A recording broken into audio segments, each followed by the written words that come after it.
La célèbre phrase de Descartes « Je pense donc je suis » signifie que la pensée atteste de la présence de la conscience et donc de l'existence.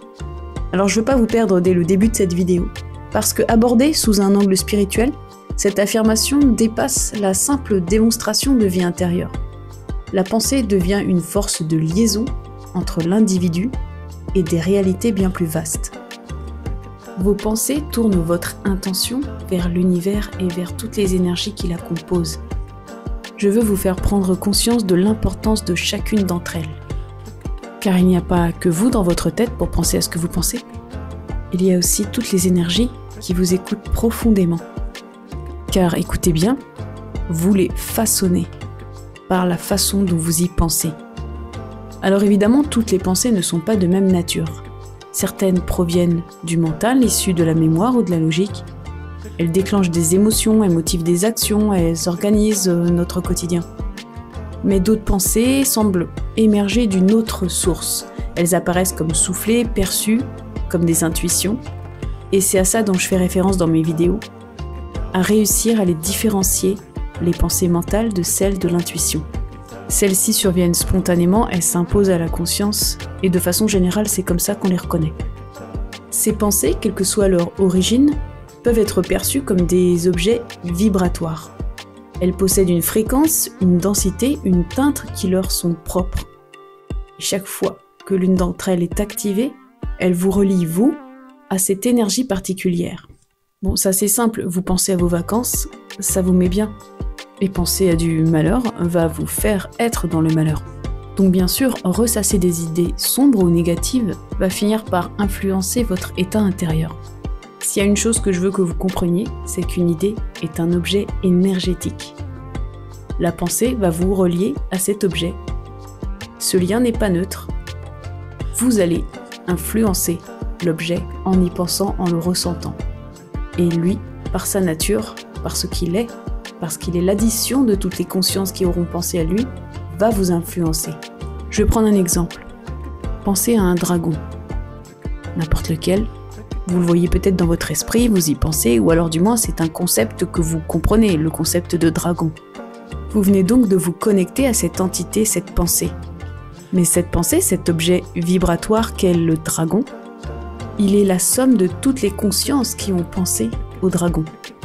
Chacune d'entre elles, par la façon dont elle appréhende ce concept en elle, va teinter le dragon de différentes façons. C'est-à-dire que quand vous vous reliez à un dragon, non seulement vous prenez son énergie, mais vous lui apportez la vôtre.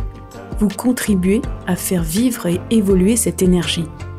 Et je ne sais pas si vous vous rendez compte, je ne sais pas si beaucoup de gens se rendent compte de la force et de la puissance de cette idée, mais au-delà de ça, ressasser des idées sombres ou négatives finit par influer votre état.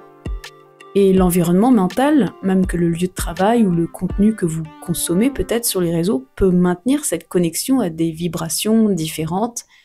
Et même si vous vous focalisez sur plein de choses différentes dans un très court laps de temps, comme on peut le faire sur les réseaux, eh bien ça va disperser votre énergie et vous apporter une série d'émotions qui va créer une sorte d'épuisement. Vos pensées ont été dans tous les sens, elles ont généré des émotions et vous avez été malmené. Votre énergie est liée à plein d'objets émotionnels et des pensées différentes. C'est pour ça que la méditation offre comme bénéfice, entre autres, de nous ramener à l'instant présent pour voir à quel point toutes les idées qui passent, toutes ces pensées vont vous retenir dans un filet gluant, un filet énergétique que vous ne voyez pas, mais qui existe vraiment et que vous sentez. Certaines philosophies, comme celle de Platon, évoquent un monde des idées. Ce monde contiendrait les formes parfaites, les archétypes de toutes choses qui existent sur Terre. Quand j'ai appris ça à l'université, j'ai fait histoire de l'art, c'est pas une philosophie qui m'a vraiment parlé. Mais à travers l'expérience spirituelle et l'étude de phénomènes tels que les expériences de mort imminente, cette conception a pris une résonance différente dans ma philosophie. Pourquoi est-ce que les gens qui sont passés dans l'autre monde ont vu des concepts, ont vu des idées sous des formes différentes? Ils ont vu des personnes, ils ont vu des énergies qui étaient des énergies qui leur parlaient dans leur vie ou alors qui leur parlaient de façon inconsciente. C'est donc leur vocabulaire avec l'univers qui prend forme, qui devient une réalité. Et même les êtres, même la pensée de ces êtres, elle existe.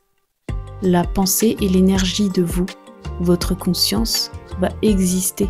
Mais quand il sera de l'autre côté, il pourra aller sur toutes les fréquences qu'il veut, totalement libre.